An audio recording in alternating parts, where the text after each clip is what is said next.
America's public enemy number one in the United States is drug abuse. In the 1970s, President Richard Nixon declared war on the damaging impact drug addiction had on the nation. At the time, millions of Americans were experiencing the painful consequences from craving a substance.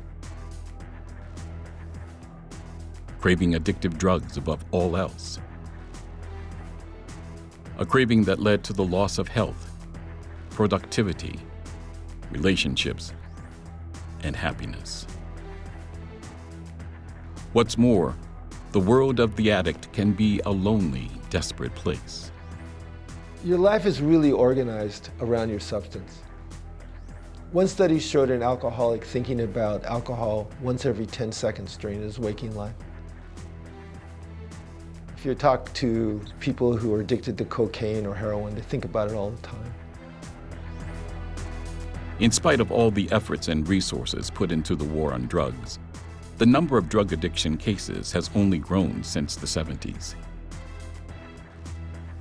Moreover, criminal penalties against drug use, which has been criticized by many, resulted in a difficult burden for our correction system. Now the neuroscience revolution of the 21st century is bringing a new understanding of how the brain works and forms the neurobiological basis of addiction. The progress of understanding addiction in terms of the brain has been steady. I think advances in neuroscience have gone hand in hand with advances in understanding drug addiction and drug abuse. As we've learned more about neurotransmitters, which are the chemicals in the brain that make the brain work, we've learned a lot more about how drugs work. And this knowledge has been steadily increasing since the 50s.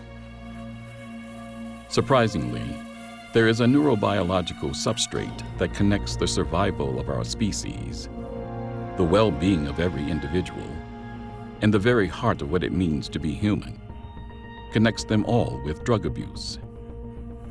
It is an understanding that is shifting the characterization of addiction and failed recovery from the realm of character and moral flaws to neurological and societal pathologies. In this series, we will reveal the surprising discoveries about the brain that shed new light on the phenomena of addiction and recovery. My area of specialty is in the field of addiction psychiatry. This is a subspecialty of psychiatry that's pretty new. It's been around only for about 15, 20 years. And what we do is we look at how mental illnesses and substance use disorders, through the power of neuroscience, how they actually create these disorders of addiction. For some people with drugs and alcohol, they wake up, they're using the substance right from the edge of their bed. And so they have to maybe redo their bedroom. Get rid of all the shot glasses or the pipes, getting rid of all that is really, that's the significant lifestyle change for that year is all that. The addict's brain has changed. Consequently, recovering from alcohol and substance abuse can be a long and complex process.